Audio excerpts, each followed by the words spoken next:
The following episode recounts the details of a real homicide investigation. All information presented is taken from public court records, law enforcement files, and direct investigative experience. The names of the victims and individuals involved are used with the utmost respect, and no part of this story is intended to exploit or sensationalize their suffering. As a retired homicide investigator, I believe these stories matter to honor the victims, to understand the truth, and to bring closure to the families left behind. Some content may be disturbing to listeners. Discretion is strongly advised. Greetings. I'm Detective Sergeant First Class Harry Gavel, retired from Camden County Prosecutor's Office Homicide Division. I spent almost 28 years in law enforcement and another 20 years as a private investigator. I worked in several units within the county prosecutor's office and did my last 11 years in the homicide division before retiring in the year 2000. All of the stories you'll hear are true. The murder capital of the nation, Camden City, New Jersey, was a rough and tumble place to live, work, and play in, especially in the 1980s and 1990s. It was often dubbed the murder capital of the nation due to the amount of homicides it suffered per capita. This story I call Death v. Alley, meaning Death Valley, with an emphasis on alley. This story tells the horrifying life and situation of a one Gloria Hoke, a 40-year-old black female who was found shot to death at approximately 1:30 a.m. near the 600 block of York Street in the city of Camden, New Jersey. Her body was lying dead and stiff at the end of an alleyway in the North Camden section of the city. The story starts in the wee hours of the morning on August the 10th, 1993. The Camden City Police responded to a gunshots in the alley call in North Camden, New Jersey. There was a young city mother of two lying face down, shot to death in the back by a large caliber handgun. There were no witnesses, there were no leads, no trace of her killer. Just a trail of 9 empty shell casings in a scattered row left behind her body on the ground from a 9mm handgun. Gloria Hoke was the victim. Gloria was addicted to drugs. She paid for it with her life. That same day, cops would get a tip about a man with a gun. They found and arrested a one Ronald Patton, aka Physical, black male. Physical was caught to be in possession of a 9mm handgun, later determined to be the exact murder weapon that killed Gloria Hoke. He was picked up, arrested, and detained at the Camden City Detective Bureau, and Camden County Prosecutor's Office Homicide Division was notified. Ronald Patton was being held on charges of possession of a weapon. The investigator handling the murder investigation of Gloria Hoke was Investigator Frank Falco of the Camden County Prosecutor's Office. It was now time for Homicide to step in and try and connect the dots. Or shall we say, the spent shell casings left preceding Miss Hoke's body as she lay dead in that dark alleyway. Come sit with me, Detective Gavel, on this brilliant piece of detective and teamwork as I assume the role of a crackhead drug addict. The idea, the plan, the approval, the tactic, the implementation, the confession, the conviction, and the regretful appeal. That killer will never pay for that murder. No one else will ever be arrested for it because the courts sent him back to the mean streets of the murder capital of the nation. You've all heard of the revolving door of justice, I'm sure. Well, this case memorialized it for us. Jim Connolly, Esquire, Camden County Prosecutor's Office, Chief of the Homicide Division, also legal advisor for the 36 municipalities of the County of Camden, now retired and working for a private firm in the county, states, and I quote, "By the way, police are still legally allowed to lie to suspects." Two friends, both young adults, both drug addicts, were sitting in one of the many dilapidated, boarded up, 100-plus-year-old, dirty, rat-infested, red brick clapboard row homes on a back alley in North Camden, New Jersey. It was about 1:30 in the morning. Both sitting on old milk crates or a broken old footstool, respectively. They were both getting high. They were using heroin and or smoking crack cocaine. The cocaine or crack or heroin, whatever it was, belonged to Ronald Patton, aka Physical. Black male, small-time drug dealer, heavily addicted to the crack cocaine pipe. The female was Gloria Hoke, black female addicted to the same. Any kind of drug would do for her. She was always looking for a freebie, always looking to sponge some dope off of you. She made great company. She would sit with you and get high, but her struggle with cocaine addiction was her nemesis. And unfortunately, it would prove to be her death sentence. As they sat, they talked, they took turns toking on the pipe. Gloria was getting her high on for free. She was known for getting high on someone else's supply. She had no money. All she had was an addiction with a conviction. Get high or die doing it. By all accounts, she was a sweet talker, and she was available to get high with you. She just never had it to share. Before too long, Ron's head started to nod. His eyes were starting to open and close.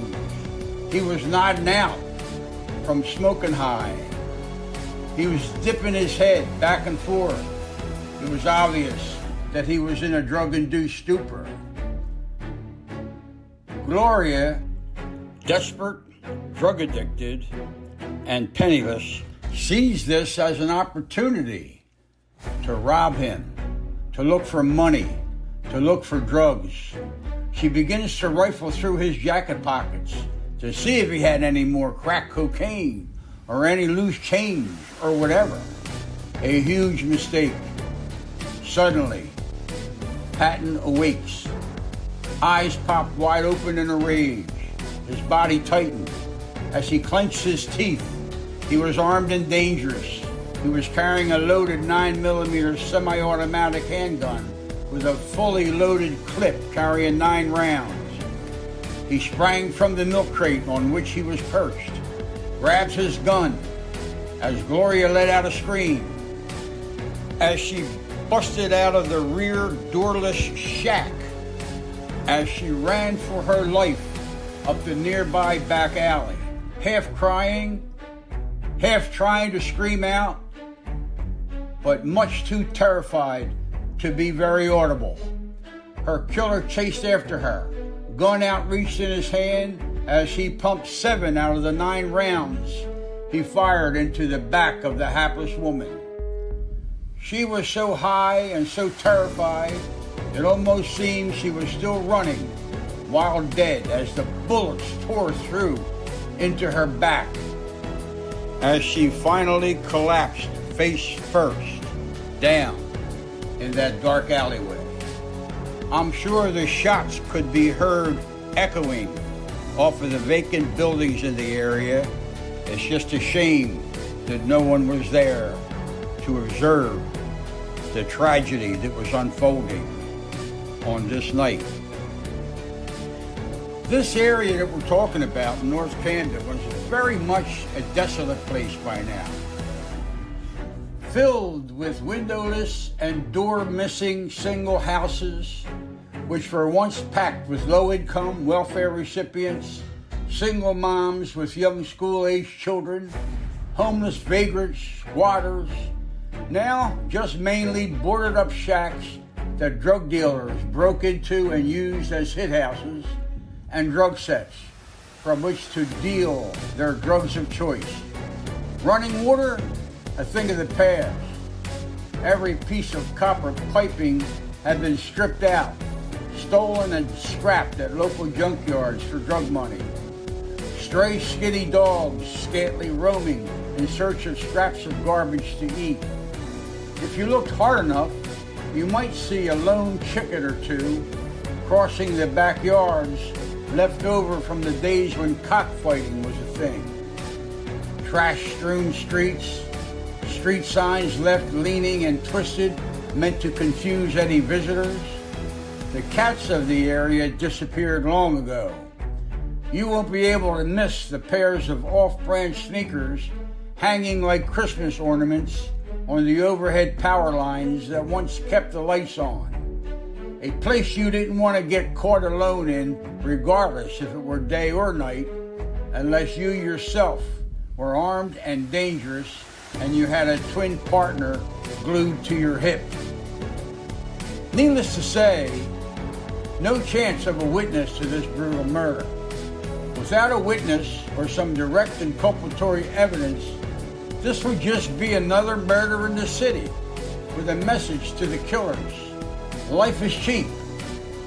Proof that you can kill in Camden and get away with it. A young investigator assigned to the homicide unit by the name of Frank Falco caught the case. I was a sergeant in the unit at the time and was in the office. I was on the floor of the homicide squad room on this particular day. It was August the 11th, 1993. I hear Detective Falco sitting in his cubicle reviewing the rap sheet of Ronald Patton. Frank was doing his homework, so to speak. He had gotten notified that Camden Police had picked up Ronald Patton with a firearm that had just been linked as the murder weapon which killed his victim, Gloria Hoke, on the morning before.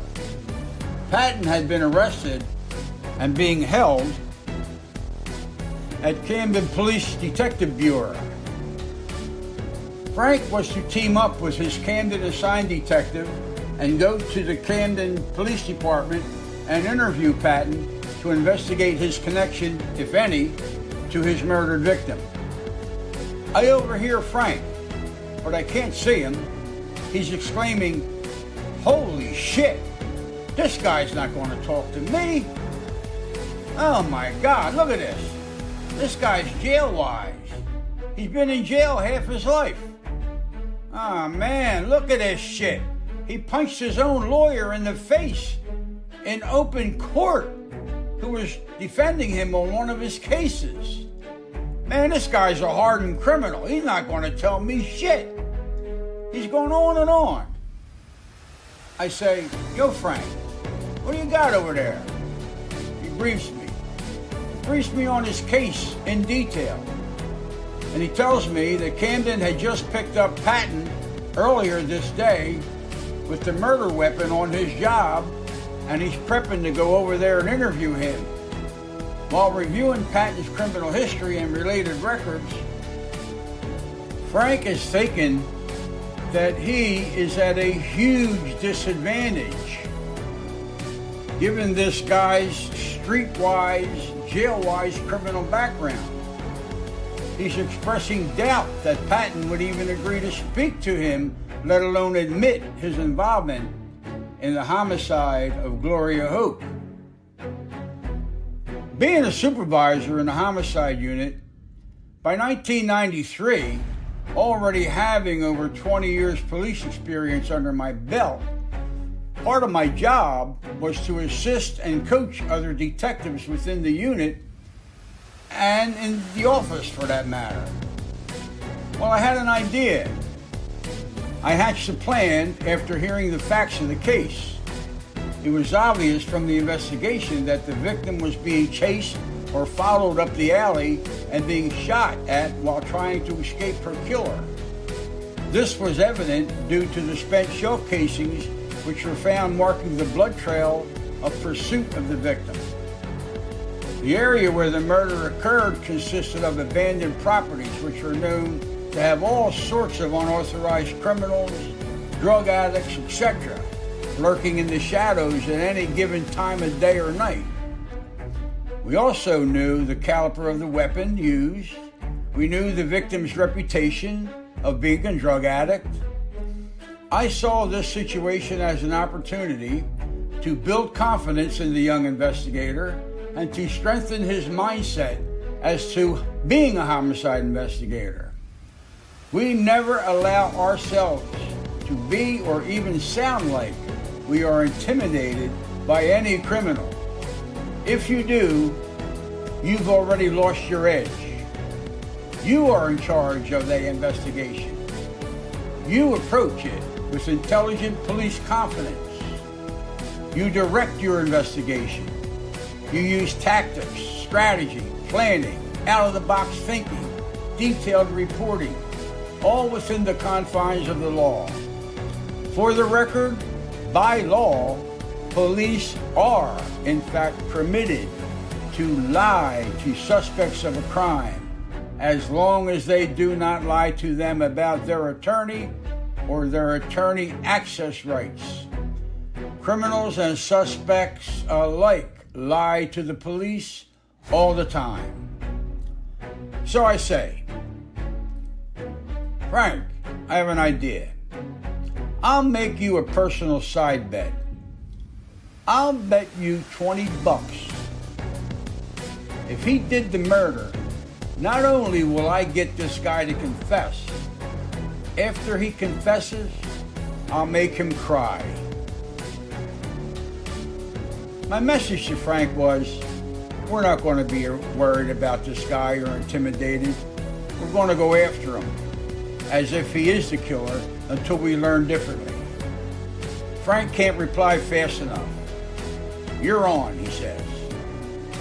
Now, I recall, while working as an undercover narcotics investigator, being told by many drug dealers and users that if they ask the police if they are a cop, and they are, but they lie to them, that the charges would be dismissed because they're not allowed to lie about that. Well, and I love this one. I just did a hand-to-hand from a drug dealer where I bought a pound of cocaine undercover from him. During the transaction with me, he says, you know something? I've been doing this for a long time. I could smell a cop a mile away. My response, oh really? You're under arrest. Boom, there it is. No, we can and do lie to you. You cannot smell a cop from a mile away. We don't stink. The plan. I will create a fake tape statement that Detective Falco will record and take. In the statement, I will assume the role of a Camden City crackhead that got picked up on an outstanding existing warrant. I told the police that I had information on a murder that I was an eyewitness to, that if the police would help me with that, I would tell them what I knew about the murder. They would agree to try to help me, but make no promises to me. I have them slow down the voice recording so that the accused, Patton, would believe that the police did not want to reveal the witness until court. Miranda is given to me on tape, and the information is as follows. And I'm paraphrasing. On the early morning hours of the shooting, I happened to be on the second floor of one of those abandoned houses in North Camden when I heard a woman scream. Well, like start to scream or yell or something. I was taking a piss out of the second floor window, and I see this lady running up the back alley. I recognize her. It's Gloria. And I see Physical running behind her with a gun outstretched in his right hand, I think, and he's shooting at her. I think I hear about 7, 8, or maybe 9 shots, something like that, in a row. And the lady just fell out in the alley. And Physical just left. Now, I know Physical because I smoked drugs with him before, I bought drugs off of him before, and he knows me. You know, he's like a small-time drug dealer out there. And when I first seen this go down, you know, I wasn't going to say nothing. I don't want to be no snitch and no murder, especially. It's a good way to get yourself killed. Well, you get the drift. I basically created this eyewitness using facts that we knew about the case. The spent shell casings lining the alleyway indicated that he chased behind her. The evidence in the case concerning the model or make of the weapon, the caliber of the projectiles that killed Ms. Hoke, information that we had describing our victim as a long-time drug user and abuser. Before I implemented such a plan of action, I needed to get approval. I ran the whole situation by our then Section Chief of Homicide, James Jim Conley, Esquire, Camden County Prosecutor. Mr. Conley was also the police legal advisor in 36 municipalities in the county of Camden, New Jersey. I sat with the homicide commander and I discussed the situation and my plan of action with him of creating a false witness tape. We saw nothing in the law prohibiting the practice of lying to a suspect, and permission was given. Implementation. After we were all ready, we descended on the Detective Bureau where we met with Detective Davenport, Investigator Falco's partner in this murder case. We advised her as to the game plan that I would lead the interrogation of the suspect, and after I completed, that I would turn the case back over to Frank, Ada Marcial, and Detective Davenport, and that's exactly what we did. Ada was an investigator in the case, assisting Frank Falco. She was from the Camden County Prosecutor's Office as well. We had Mr. Patton brought to an interview room at the Camden Detective Bureau, where he was immediately advised of his constitutional rights. We introduced ourselves, and I began the interrogation, advising Mr. Patton he was being questioned in the homicide of Gloria Hoke.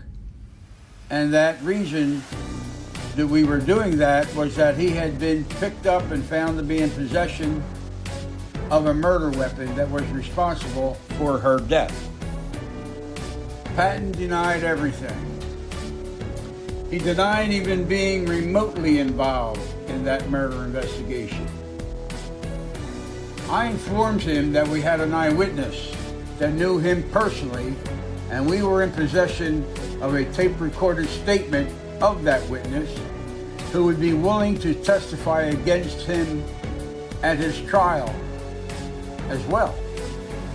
We played the skewed recording to Mr. Patton because we had slowed the voice down in the recording in order to let Mr. Patton think that we did not want him to identify this person who claimed to know him. Patton leaned forward, put his elbows on his knees, and listened intently, listening to every word. After he heard of what this fake eyewitness had to say on tape, he screamed, "Who that MFer?" I told him, we can't reveal his identity to you, but you will find out who he is at your trial. He said, "Man, shut that shit off."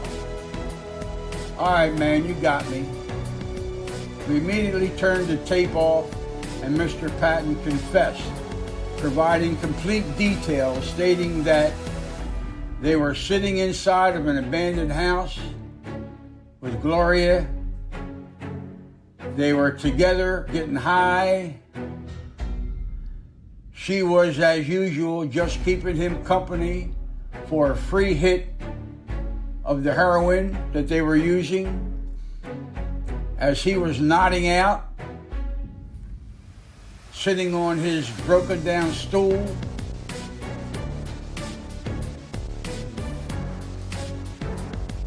he awoke abruptly, only to find her rifling through his jacket pockets, attempting to rob him. This enraged him. He jumped up off of his makeshift stool and chased the screaming victim out of the abandoned building. She ran up the alleyway as he chased behind her, as he fired several shots into her back, striking her and watching her fall face down in the alleyway.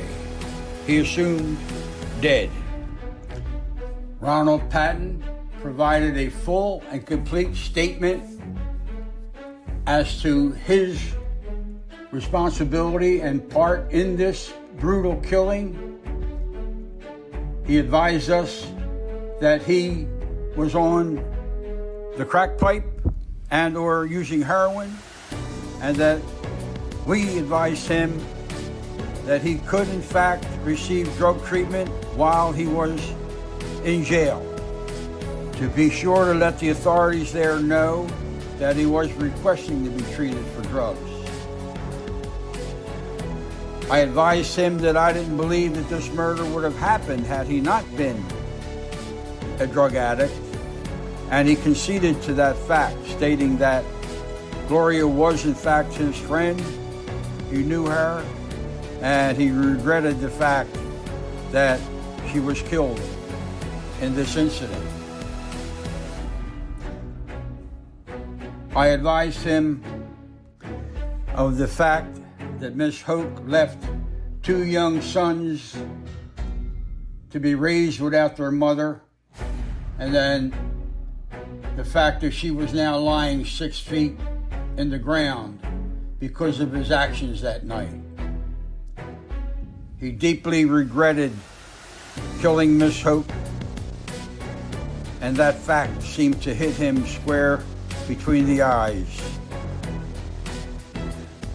We could see that Ronald Patton appeared to be relieved after getting this murder off of his chest. He seemed to be looking forward to some drug treatment that he believed he would receive at the county jail or state's prison.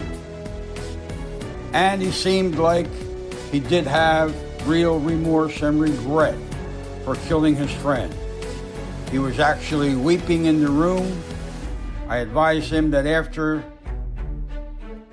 his tape recorded statement was obtained, that he would be taken over to the county jail, and I advised Frank to get him a tissue before he took the statement, as Mr. Patton was now weeping in his chair. I left the room. The detectives went back in and obtained a full and complete tape recorder statement from Ronald Patton, admitting and providing details of the murder of Gloria Hoke that took place on August the 10th, 1998. The fake eyewitness tape used by the police actually worked and was the exact reason that this homicide was now cleared by arrest. The trial at court. Ronald Patton sat for a full jury trial of his peers. He was represented by the very adept, sharp defense attorney by the name of Ralph Kramer. Ralph was an imposing figure. Young, strongly built, he wore black horn-rimmed glasses, and he argued from the moment he stepped into the courtroom about the tactics used in this investigation, which gained a full and complete detailed statement of his client for the murder of Gloria Hoke. Much to his chagrin, Mr. Patton was found guilty in a very short order by the jury in this case. He was subsequently sentenced to state's prison. The appeal. After much and very lengthy back and forth between defense attorneys, the courts, the prosecutor's office, and whoever else had an interest or input in the matter, the appellate court overturned the conviction of Ronald Patton, and case law was made. State versus Patton. The ruling was that the police used a fake tape in order to get the defendant to confess to a murder he had committed by the way as to the details he provided in the case and being in possession of the weapon. All of that didn't matter. Apparently, didn't matter to the appellate court. The attorneys defending him didn't like the way that the police used tactics in order to get him to confess. At some point, the courts did concede that no one in their right mind would confess to a murder that they did not commit, tape or no tape. But in this case, we had a taped confession from a person who claimed he was responsible for the murder in a case where in reality there was no eyewitness. Nonetheless, the court overruled and vacated the conviction. It should be noted that the police are still, in fact, indeed, allowed to lie to any suspect or criminal as long as it does not interfere with their having access to their own attorney in any matter being questioned by the state. How do I feel about this case? Well, as a career police officer, I feel like the tactic used was a brilliant one. It was a cop thinking on his feet, thinking out of the box, finding a way to bring closure to a family over the brutal murder of their loved one that no one but a stray chicken walking the streets of North Camden was available to witness at that particular time, on that particular date. A murderer had gotten away with murder with the help of the judicial system. I did my job. Investigator Frank Falco did his job. Investigator Ada Marcial did her job. And Camden City Detective Davenport did her job. We all tried our best. We worked as a team. We had nothing to go on. We implemented the plan that worked. By the way, based on his initial conviction by a jury of his peers, the people found him guilty. Not me, not Mr. Connolly, not Mr.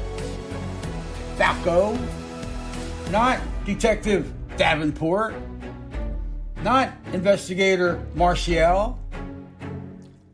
The people found him guilty, and the court let him walk in the end. Oh, the local newspapers played it up good. One of their headlines were, "Murder confession based on phony tape of witness, quote unquote, is disputed." Douglas A. Campbell, Enquirer staff writer, writes, "Camden, sometimes cops lie. About this, Ronald Patton apparently was naive on August 11th, 1998, when in the custody of Camden Police, he was played a tape. In that tape, played again yesterday in the Camden County Superior Courtroom of Judge Louis F. Hornstein, an unidentified, quote-unquote, eyewitness said he had seen Patton murder a 40-year-old woman the day before in a Camden alley. Confronted with that tape, Patton, 28, gave county prosecutors a statement in which he confessed to the shooting of Gloria Hoke about 1:30 a.m. near the 600 block of York Street. The sting succeeded. The informant, who asked his interrogators for assurances that they would seek to have charges against him reduced, was actually a prosecutor's investigator, said Assistant Prosecutor Victoria Panett. Ralph Kramer, the lawyer who represented Patton yesterday, called the ploy a quote-unquote novelty. He asked the judge for more time to research whether the novelty is legal.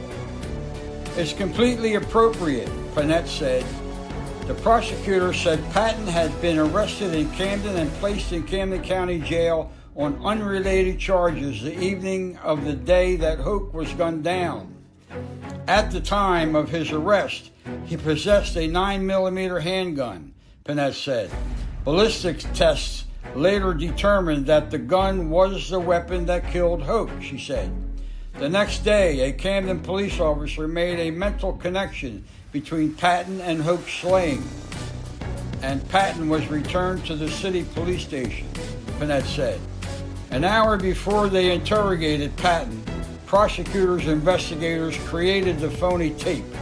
According to testimony yesterday by Frank Falco, one of the investigators, Falco, acknowledged that the purpose was to trick Patton into confessing. Yesterday's court session was a so-called Miranda hearing through which the judge will determine whether Patton was adequately read his rights after he was arrested. Patton testified that he had used heroin the night of his arrest and that he had been in withdrawal when questioned. He said he had given a statement because detectives told him that if he gave the statement, they were going to send him to Cooper Hospital for detoxification.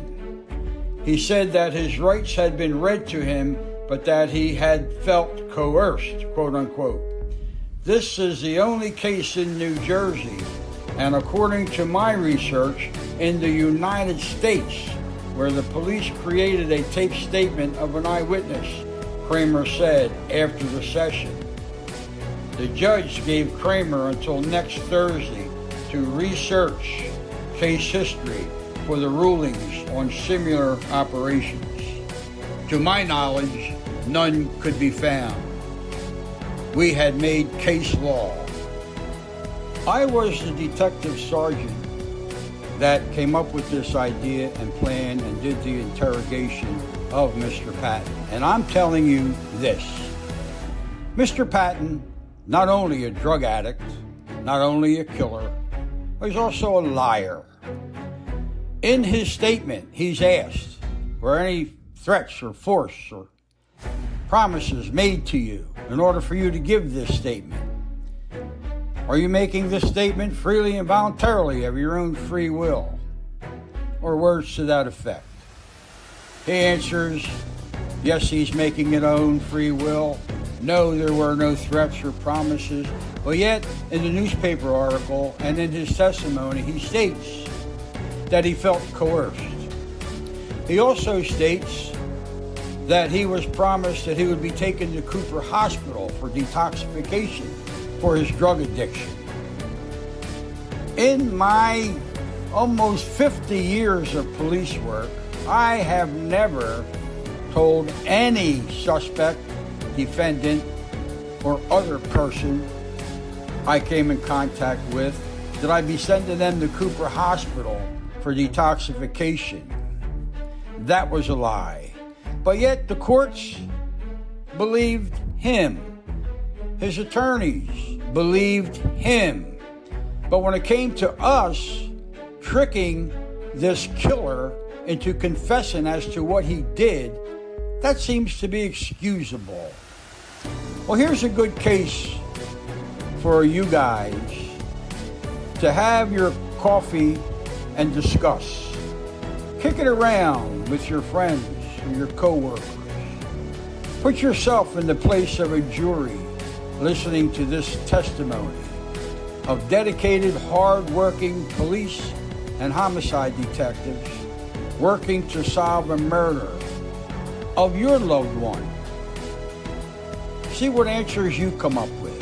What would be your final verdict in a situation of this? Think about it. What did the police do that was so wrong? What did the police say that was so in violation of their duties as policemen? I don't see it. Camden County Prosecutor's Office, prosecutors didn't see it. Many defense attorneys that I've worked for in the past didn't see it. But yet, there's a murderer walking amongst us today.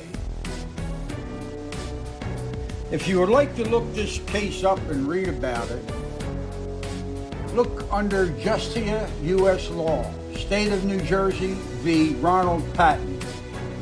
This case can also be found at 362 New Jersey Super 16, 826, capital A, period, 2, small d, 783. Superior Court of New Jersey, Appellate Division, docket number A Alpha-6716-99T4. State of New Jersey, Plaintiff Respondent versus Ronald Patton, Defendant Appellant. Argued May 7th, 2003, decided July 7th, 2003, before Judges Conley, Karchman, and Perillo. On appeal from Superior Court of New Jersey Law Division, Camden County Indictment Number 98-12-4328. The actual opinion of the court was delivered by Karchman, J. A. D. And it reads as follows. During the early morning hours of August 10th, 1998, police found the lifeless body of Gloria Hoke in an alley in Camden. In the early evening of the same day, the Camden Police, acting on an anonymous tip of a man with a gun, stopped, searched, and arrested defendant Ronald Patton on a weapons offense and took him into police headquarters. During the ensuing 19 hours between the time of the defendant's arrest and the commencement of interrogation, law enforcement officers fabricated an account of Hoke's murder. A law enforcement officer posing as an eyewitness was interviewed on the audio tape that was later played to the defendant, who, despite his early denials of involvement, upon hearing the audio tape, confessed to the murder. The fabricated audio tape, identified as such, was later introduced into evidence at trial, and the defendant was convicted of murder and related offenses. His motion to suppress the confession and objection to use of the fictitious audio tape at trial were denied, as was his challenge to the initial arrest and search. We reverse. We hold that law enforcement officers may not fabricate evidence to prompt a confession and later introduce that police fabricated evidence at trial to support the voluntariness of the confession. we reverse the denial of the motion to suppress and remand for a new trial. We also order on remand that the judge reconsider the initial stop and search of the defendant in light of the United States Supreme Court's decision in Florida versus JL. According to the information that I have in this case, the tape recorder's statement of me posing as an eyewitness starts out by stating that the body was found in the early morning hours of August the 6th, 1998, and all the other reports, newspaper articles, court records and such that I've been able to locate indicate that this homicide occurred on or about the early morning hours of August the 10th, 1998. So for the record, I'll say it being so many years after the fact that sometime between August the 6th and the 10th of 1998, this homicide occurred. Now, for an excerpt of the tape statement of the phony eyewitness, which was played in open court to the jurors. Person obtaining the tape recorder statement, Camden County Prosecutor's Office Investigator Ada Marcial. Person giving the eyewitness fake tape statement, Sergeant Harry Gavel. We're going to refer to you as confidential informant. Is that all right with you? Answer. That's all right. Okay, we're going to refer to Camden case number 98-8-6-168. Is it true, confidential informant 150? In the pre-interview, you gave us some information where you knew who was involved in this homicide? Answer. Yes, that's right.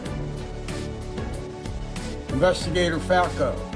Okay, the homicide occurred on August the 6th, 1998 at approximately 1:30 a.m.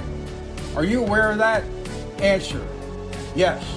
I guess about 1:30. That sounds right. Investigator Falco. Okay, did you have occasion to be in that area, or are you familiar with that area around 6th and Bailey? Answer. Yeah. Investigator Falco. All right. Now you're here on charges.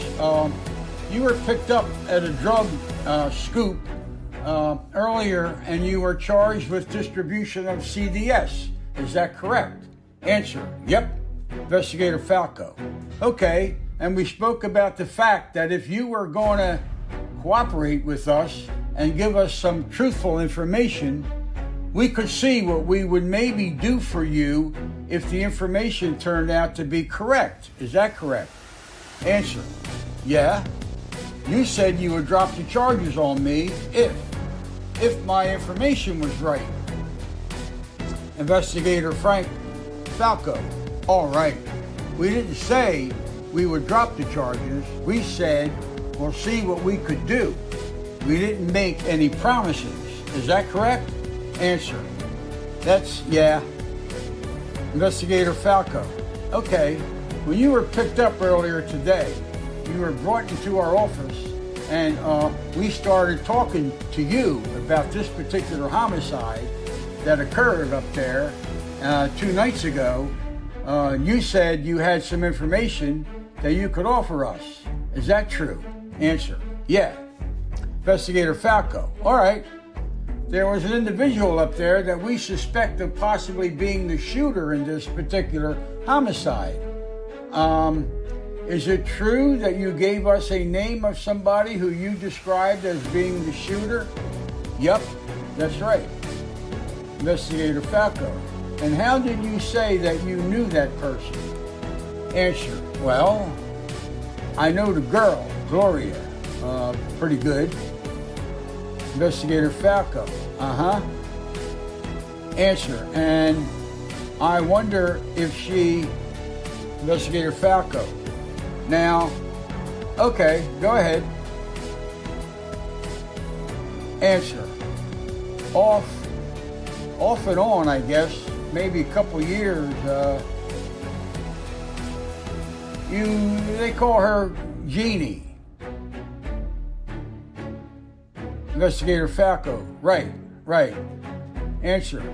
And you, all right. No, I'm out there selling drugs out there once in a while. Investigator Falco. Answer. And she'll be, coming up to me. They coming up and a few other fellows and, wanting to get a freebie. You know what I mean?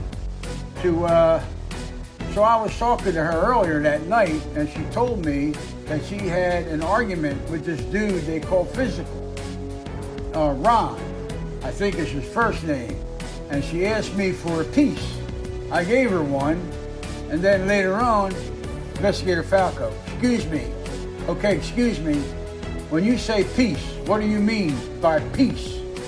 Answer, well, I gave her a little bit of powder. Investigator Falco, okay. Answer, but I didn't charge her for it though. Investigator Falco, right. Answer, she's like, that's the way she is, she just tries to come up and tries to sponge a piece off of different people, Investigator Falco, she has sponged drugs off you before? Answer, yeah. Investigator Falco, okay, people out there have had problems with her doing that before. Answer, I don't know if they have problems with her, but she's like a pain in the ass type, Sometimes they just give it to her just to get rid of her. You know what I mean?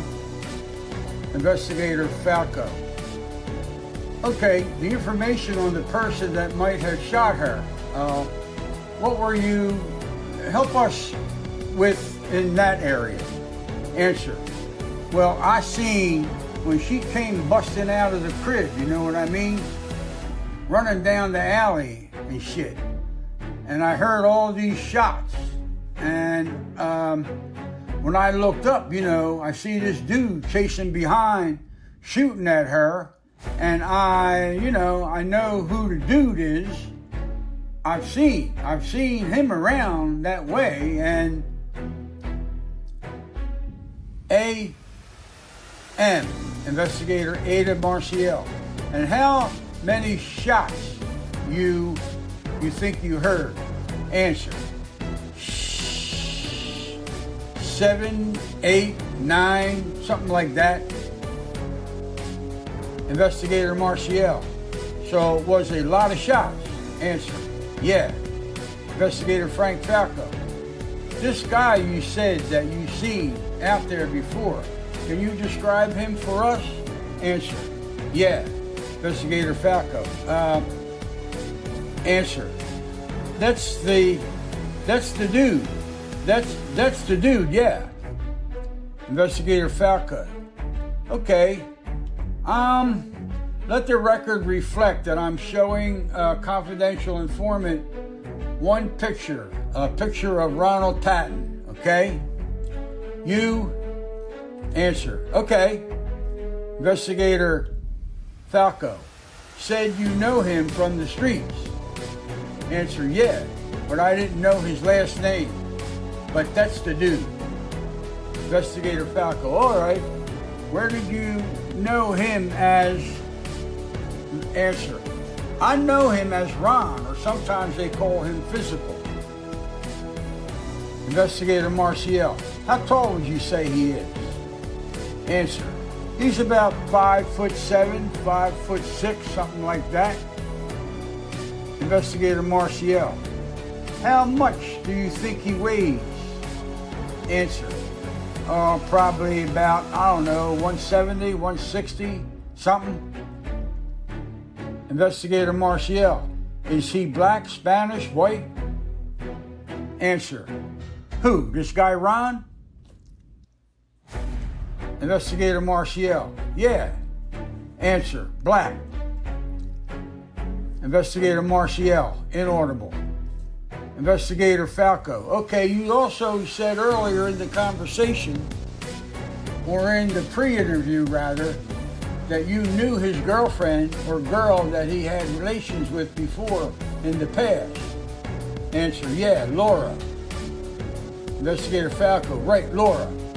Answer, yeah, I know her. Investigator Falco, you know Laura? Answer, Investigator Falco, okay. And did you know him to have a problem with her at one time? Answer, yeah. Investigator Falco, okay. Answer, he stepped on her one time, like beat her up or some shit. Investigator Falco, okay. Investigator Marcial, is that something that you heard out on the street, or is that something? Answer, she told me. Investigator Falco, okay. Did she ever tell you something about a restraining order that she had against him? Answer, yeah. He wasn't supposed to come around or something, or he'd get locked up. And if I see him around, let her know. Investigator Falco, Answer, shit like that. Investigator Falco, what else do you know about this incident that you can tell us? Answer, well, Investigator Falco, what? Answer, I don't want to get in trouble if I say this, you know what I mean. Investigator Falco, Answer, so, Investigator Falco, we can't make any promises, you know. We said before that we would help you out as much as we could, you know, with the drug charge, but we can't promise you nothing. You said you would tell us the truth, and that's why we're here, and that's why you're on tape. Answer, well, a little bit after it happened, you know, I see she was hurt, you know what I mean?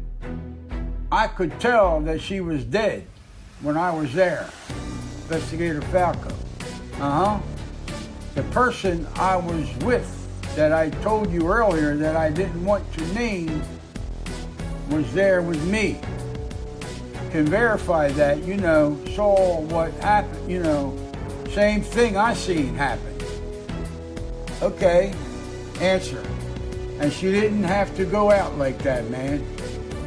Investigator Falco, all right. Is there anything further you would like to add to this statement that you feel is pertinent or important? Answer, no. Investigator Falco, are there any threats or promises been made to you to give this statement? Answer, well, just to tell the truth. And that you see, well, you can work with me on my charges. Investigator Falco, inaudible, right. Okay, the CDS charges. Answer, yes. Okay, is there anything else you would like to add to this statement? Answer, no, man, except, you know, I know her family, man. I feel bad. I know her brother. Investigator Marcial, and where does her brother live? Answer, I think he lives somewhere on Erie. Investigator Marcial, right nearby. Answer, I was talking to him, man. Investigator Marcial, and how what did he say? Answer, he's effed up, man, you know. You know, I told him I knew. I had to talk to her earlier before that shit happened, but I didn't tell him, you know, what I'm telling y'all. Investigator Marcial, did you tell anybody at all? Answer, no.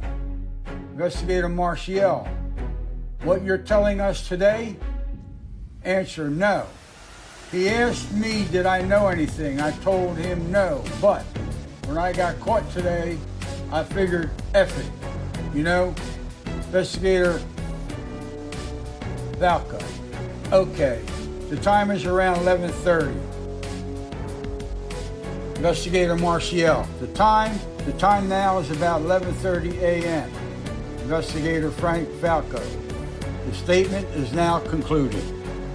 The court record goes on to explain that in a pre-trial motion, the defendant moved to suppress his confession. The judge denied that motion and rejected the defendant's claim he was suffering from drug withdrawal symptoms. The defendant also challenged the use of the fabricated audio tape, a challenge later repeated during trial. The judge rejected that claim as well, concluding that the technique was not coercive. The judge opted that psychologically sophisticated interrogation techniques are proper because, while they are certainly effective enough to elicit confessions from guilty suspects, they would not cause an innocent person to confess. The judge reasoned, there is no question that police interrogation of persons suspected of crimes constitutes a necessary practice in the pursuit of crime solving and justice.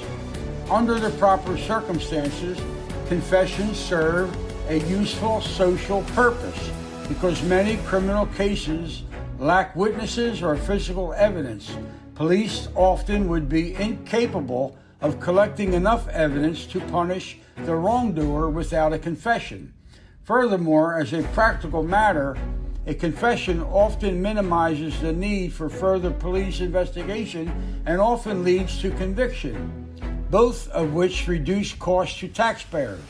Nevertheless, the potential for conflict arises because criminal offenders ordinarily do not utter unsolicited, spontaneous confessions. Thus, the police are confronted with the difficult task of procuring a confession from a less than willing suspect. There is no question that the use of trickery and deception provides a highly effective means of extracting confessions, and given the important role of confessions in law enforcement, police must be free to employ effective means of obtaining them. Thus, police deceit is justified as a necessary and proper means of ensuring effective law enforcement and crime control. To elicit a confession from a guilty suspect, the interrogator must be allowed to use techniques which effectively decrease the suspect's resistance to confess, while at the same time increasing a desire to tell the truth out of necessity. These techniques are psychologically sophisticated. They involve persuasion, insincerity, and potential trickery and deceit. They do not involve coercion or compulsion, and they do not remove a suspect's free will. Most assuredly, none of the techniques or tactics presented here would cause an innocent person to confess to a crime. As to whether the defendant's will was overborne by the investigator's deceit, the court need only look to the defendant's own testimony, in which not a single word was said as to the impact of the faked tape upon his decision to confess. The creation and use of the bogus eyewitness testimony was an astute decision by experienced investigators attempting to solve a brutal crime. Their actions were creative and unusual, as well as being entirely appropriate and lawful. I rest my case right there, folks. This is Detective Harry Gavel. Stay tuned for the next episode in the murder capital of the nation. See you next time. The end.